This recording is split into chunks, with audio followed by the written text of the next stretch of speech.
هولاكو دمر بغداد وقتل مليون مسلم، بس أمه كانت مسيحية وزوجته كمان.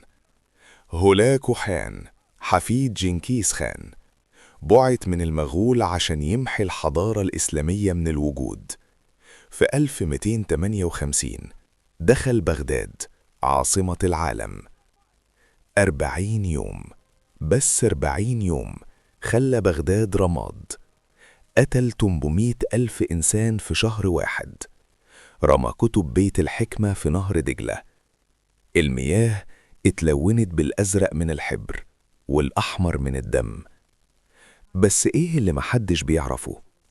أمه سيور كوكتاني كانت مسيحية نستورية، وزوجته دوقوس خاتون مسيحية كمان.